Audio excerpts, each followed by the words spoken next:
Welcome back to 25 Days of Disney! Woo! It's Christmas time already again. Yes, we are here. We are in December for 25 Days of Disney. Today, we're going to be talking about some Saturday morning lineups that you may remember, and it might bring back some nostalgia. I was about to say, hopefully those kids born in the 90s and you grew up in the early 2000s, this will bring back some memories. Yes. And so today, we're going to get into talking about Disney's One Saturday Morning and ABC Kids, and a little bit what came before that. So make sure you stay here after the intro, and we will get right into it.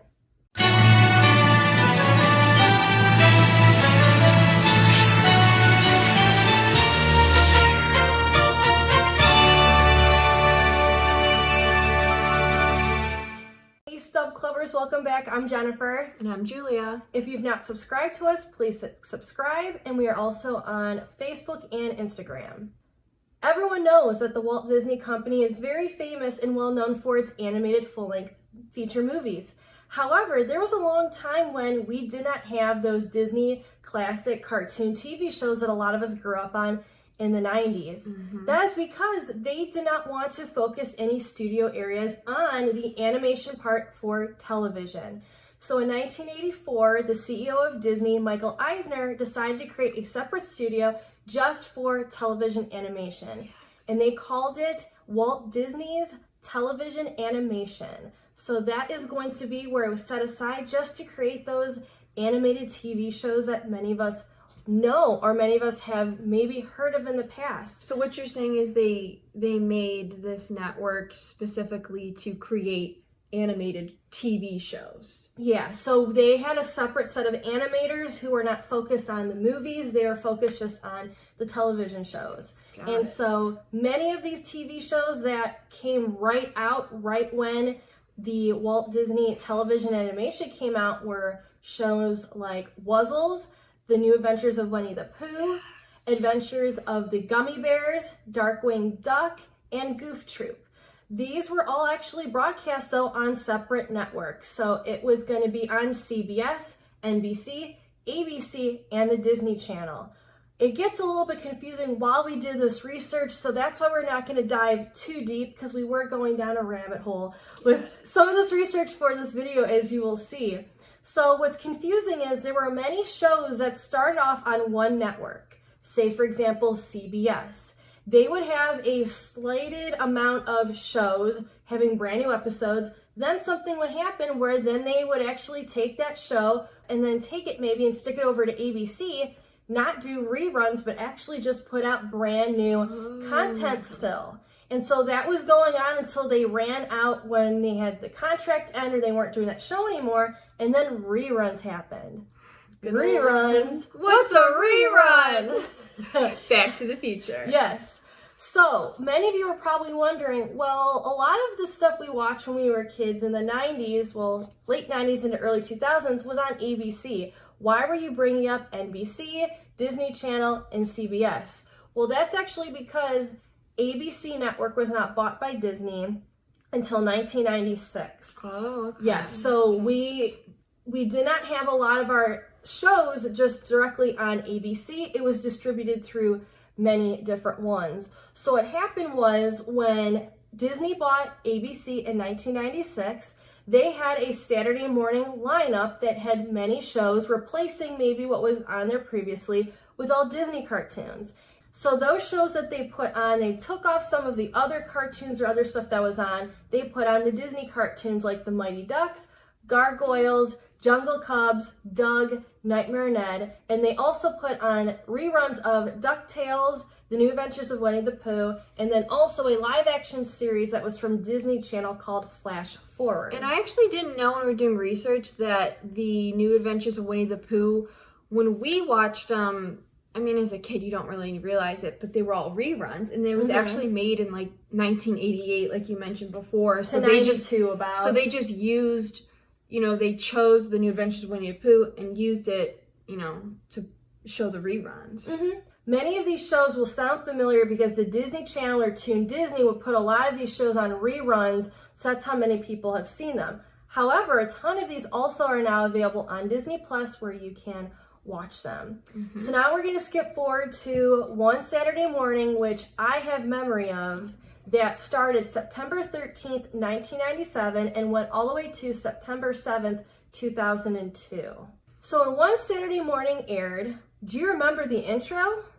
I actually don't. I was too young. I don't have memory of it. So I went back and watched it on YouTube, and we'll show it here. Yeah, so we're going to insert right here the One Saturday Morning intro. So do you guys remember this?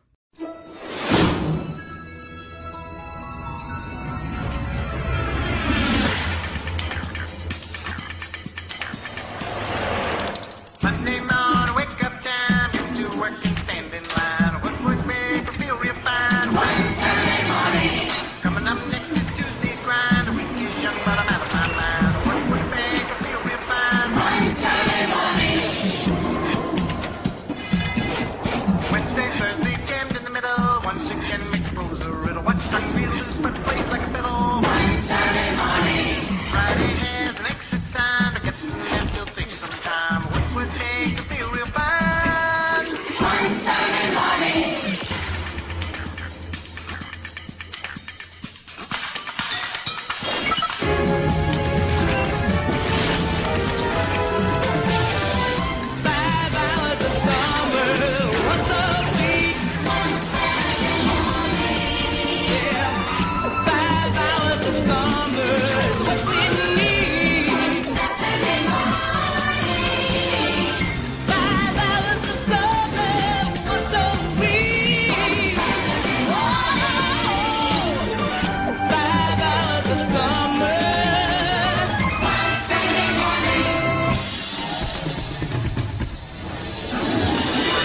During the first year on One Saturday Morning, titled shows were playing like 101 Dalmatians, the animated series. Yes, I love that one. Yes. I do remember that one. I just don't remember the intro. Yes. And it was very different animation as well from the original that we knew from the 60s. Some of that has to do with they want to take a different creative style, or it was because there was a whole different animation studio that was creating these. Too complicated to replicate everything from the movie too, and they wanted to just simplify it.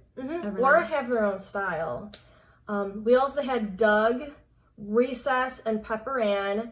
And Recess is the one that so many people remember. I loved Recess. Yes, that was one of the shows that will forever be ingrained in your head with all of those kids. We also had shows like Jungle Cubs and The New Adventures of Winnie the Pooh put on during that first year on One Saturday Morning.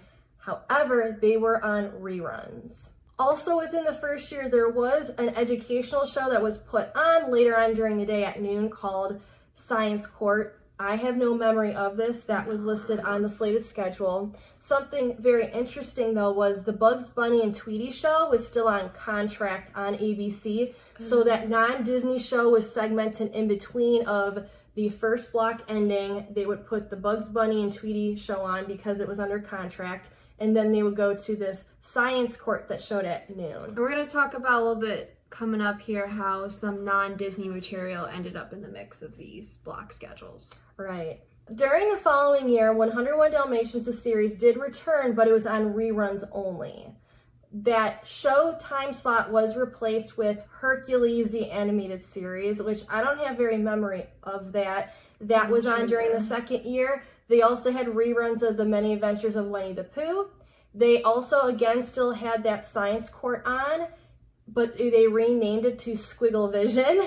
And then they also aired the Bugs Bunny and Tweety show since that was still under contract. During the 1999 to 2000 season lineup, there was a new series put on called Mickey Mouse Works. They had Doug still on, Recess, Pepper Ann.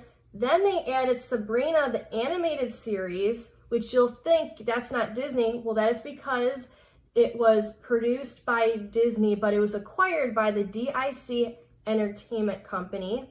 We'll get into that a little bit later. And Hercules was replaced by a newcomer called The Weekenders mid-season. The New Adventures of Winnie the Pooh was still on there, and the Bugs Bunny and Tweety show was in its final season, and that Squiggle Vision was still on. In the 2000 to 2001, 4 shows were added. So the Buzz Lightyear of Star Command show was put on. that was a very, very popular show that came on because of how popular Toy Story was. And that was going to be a little bit after Toy Story 2 came out. Because I was about to say the first Toy Story was 1995. Mm-hmm. And then the second one was like 99 or 98 or 99. Something about that, so then they followed with Buzz Lightyear. And because there was more talk that was Zurg and that type of stuff in Toy Story 2, it carried on into Buzz Lightyear of Star Command. Gotcha.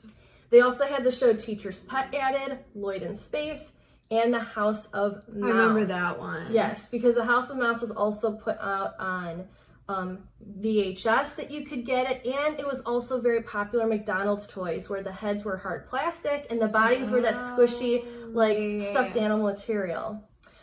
In the 2001 to 2002 season, there were additions added, but they were live action series that came off of the Disney Channel that were reruns, which Julia is definitely going to dive into a lot of that soon. Yes, and that was the Lizzie McGuire and the Even Stevens show from Disney Channel. They weren't new episodes, they were the reruns. Oh, okay. And you will also see that Mary-Kate and Ashley in Action was placed on one Saturday morning. That was another show like Sabrina the Teenage Witch that was not Disney, but since Disney acquired the DIC Entertainment Company, they had that on there. And there was also a show called Timo Supremo. Okay, so Disney's one Saturday morning, the one when they show that theme song, the one is supposed to be a building because they show a bunch of buildings in that theme song that we just showed you. So this was actually the first time that they had called programming on ABC a specific brand name since the 1970s. They were calling it Funshine Saturday brand, or like Funshine Saturday. Mm-hmm. So that was back in the 70s. So now in, what year did we say it started? 97? Yeah, 97. In 1997, that's when they started branding the block schedule as one Saturday morning. Going a little further with the one Saturday morning. So a lot of the content, TV was starting to regulate what types of programming they were including. So they had EI symbol on TV shows, and it stood for Educational and Informational Kids Programming. So they wanted to make sure that some of the shows they were including in that block schedule met with that criteria of being educational. So that they started in 1997 and 1998. So ABC, with these stricter regulations on TV, wanted to make sure that some of their shows met those educational and informational programming types for kids. So they wanted 4 of the block's 5 hours to be branded as that EI programming. So I guess we didn't realize any of that as a kid, but when you look at how they're labeled to meet those regulations. Then the interesting part of this, so we keep talking about one Saturday morning. In 2002, it was rebranded to be named ABC Kids. That's what I remember of my childhood when it was called that. So they had a whole different intro, which we will show you now. Starting September 14th, Saturdays get even better. Saturday, and what you say, ABC Kids, and we're ready to play. Man, isn't this great? On your marks, get set, go!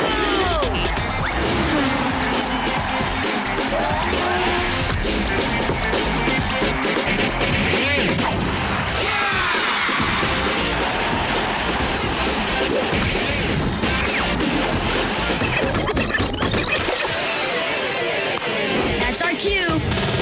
This fall, Saturdays get even better. Introducing ABC Kids. Get on the team. ABC Kids. Yeah!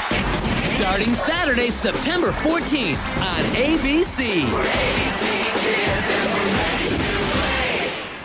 The ABC Kids drew from the programming of Disney's cable network, so like Disney Channel, ABC Family, which Disney had at that time recently acquired from Fox, and Toon Disney, which I believe now it's Disney XD. Yeah. So the block would be reduced to 4 hours in 2004 as well. ABC Kids began strong with the Lilo and Stitch, the series. So the series was following the movie that was released. So because of the popularity, this show, they wanted to make it because they also knew that it was going to be popular, which I also remember it was a hit. So that was on for a couple years.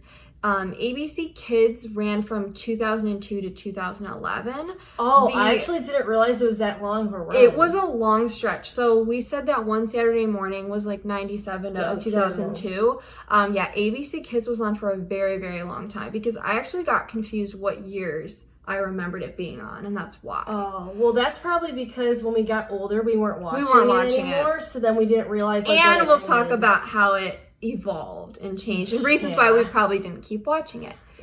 So the block shows on ABC Kids were mostly Disney Channel reruns and also various Power Ranger series. So we talked about how when ABC Kids started, they did make new shows like Lilo and Stitch the series, and they also made, I remember, Emperor's New Groove. Emperor's New School. Emperor's New School, which was, of course, based off of the Emperor's New Groove movie. That was very popular. They also made, like, The Replacements I used to watch. Different new shows Todd like and that. Riley were so I didn't know you watched that. I love that. So aside from those, like, specially made shows for ABC Kids, a lot of it involved Disney Channel reruns. So when you think of Hannah Montana, The Sweet Life of Zack and Cody, That's So Raven, those shows were created to run on the specific channel network of Disney Channel. They took those shows and put the reruns of them on ABC Kids, which is what we saw. And if you didn't have cable, like us as kids, you only could turn to ABC Kids to see Sweet Life of Zack and Cody and Hannah Montana.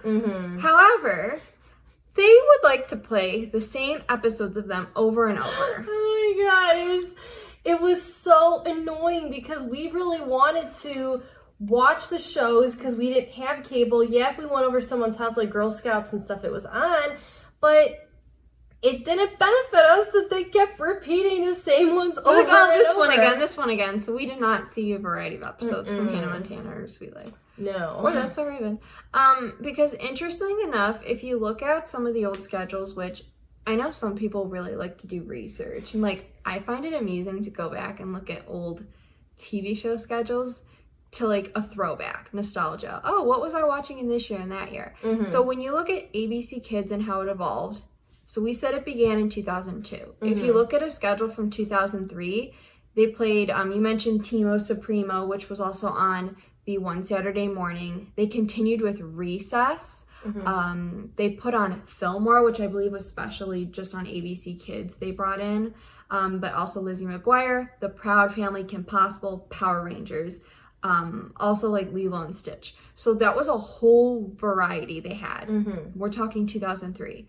When you fast forward for years later with ABC Kids, in 2009, it was mostly, basically ABC Kids was kind of degraded or degenerated. It wasn't as versatile with the types of shows you could watch. It was all just the Disney Channel reruns, like That's So Raven, Hannah Montana, Sweet Life, and Power Rangers, and that was like all they had when you look at the lineup for 2009. So eventually in fall of 2011, ABC Kids was axed from that network, and they decided to move all the kids shows just exclusively to the cable network. So of course Disney Channel. So a lot of that we couldn't even watch anymore. It wasn't available. So with ABC Kids, I mentioned a little bit earlier about that E/I programming, standing for educational and informational types of shows. Once the ABC Kids was taken off and axed in fall 2011, it was replaced by, they say, Litton's Weekend Adventure. Basically, when I was looking it up, it was a lot of when they do, it was like nature and like all those things. It was nothing like to do with Disney. Hannah's Wild Adventure. Yes, it had nothing to do with like animated shows. It was all live with people doing interviews and, like you said, those type of programs. And that was actually the first time since 1995 that the block was not controlled by ABC or Disney. It was now this Litton's Weekend Adventure company, and I actually was trying to look up to see if I think they still have something to do with the network now. August 27th, 2011 was the final broadcasting with ABC Kids, which is sad. Now, did you want to talk a little bit about, for example, like the Disney Channel shows what were you looking up last night that you were saying, like, say how excessively some of those reruns were Okay, let me repeated? go back. So I was talking about comparing 2003 to 2009 schedules of how the variety just wasn't there anymore from when ABC Kids first started off strong. When I was talking about Hannah Montana and Sweet Life of Zack and Cody specifically, and how they repeated them over and over, when you look at the old schedules, they actually show the names of the episodes that they aired and the dates they aired them. Again, going down the rabbit hole, I just took whatever from a certain date and I'm like, okay, this title of Sweet Life of Zack and Cody, put it in and searched. There was a website with a whole list of the schedules from 2002 to 2011. And they would play the same episode like 14 times within 4 months. That's It was bad. so excessive. Do you They realize punished us for not having cable and paying. But that's so bad because when you think about how large these catalogs were, I know we all have flipped through any cable channel or any regular broadcasting channel, and you see sometimes the same episodes coming up. Like, I don't care. Like, you for The Office, you always see that Ryan started the fire episode over and over again. But like stuff like that. However, they have such a big catalog that's stupid that. For example, with That's So Raven, they kept repeating the episode with the boys in motion. Boys, we have boys in motion. And the prom episode. And The prom episode where she gets stuck in the limo. Usually with those shows, you could probably have a general 5 episodes they would constantly recycle, and it got annoying. And then you didn't want to watch ABC Kids anymore. So that's probably why they say it went downhill. It is kind of true because if you do have the same episode, if it's like a fan favorite, they'll want to watch it. But if you have those same couple episodes played over and over again, it's going to get annoying, and the kids aren't going to watch it. So it was their and own they're just going fault. to turn it off. It's their own fault that ABC Kids failed at the end. And what was silly was, we talked about that for so many years. They developed Recess. They had all those other really shows. good shows. Like we said, there was that Teacher's Pet. Even a long time ago, there was the Aladdin series that was on TV. There was a Little Mermaid series. We didn't talk about that really today, but there was Timon and Pumbaa. There was all this other stuff that was developed just for TV. They could have done that again without just saying, well, we're going to take and pull stuff off of Disney Channel, which we said benefited us because we didn't have cable. We got to experience that, but they just played the same crap over and over again. It also got away from their initial goal or like reasoning and motivation for starting one Saturday morning, because you said in the beginning they wanted to make this block programming of focusing on Disney, not movies, but animated shows. So they got away from that motivation. Right, because all this was live action shows from the Disney Channel. They were no longer using their creativity and focusing on the animated I didn't shows even like, think of that. you know, Winnie the Pooh, Lilo and Stitch, Emperor's Groove. Like, eventually they got away from all that. Recess, all those that they created. You're right, because they developed that separate company because Walt Disney, he didn't really want to make TV shows with animation, even though they did the shorts we all grew up on, because he believed that it really was meant for economically for doing stuff with theatrical releases, spending the amount of money on stuff like that, those large production pieces, when he felt that, could you really, at the scale and talent and high standards you put at for feature-length movies with animation, can you do that the same thing for TV? And that's why Michael Eisner in '84 created that Walt Disney Television Animation. Right. And so it kind of withered away, and then they were just, doing the Disney Channel live action repeats, which I think is ridiculous. And when you look at it now in 2021, because we're talking 10 years ago is when ABC Kids ended in 2011. Oh, yeah. Now when you look at it, obviously because we have all of the streaming, Disney Plus, which they created, all of the different streaming networks they have now and platforms, they still have Disney Channel and put things out like that, but so many people will go to Disney Plus and other streaming networks and they do, like Netflix makes their own Netflix-made TV shows, so, and movies, so a lot of things have changed since then. Yeah. So that is the rise and fall of Saturday morning television scheduling programs put out from the Disney Company. There you go. So comment below if there's anything that we forgot to talk about. We can have some comments in there. And what you guys remember about it. Yeah, nostalgia we can get going on. So make sure you type all that down. Make sure to join us tomorrow for another 25 Days of Disney. Thank you for joining us, and make sure you like, comment, and subscribe.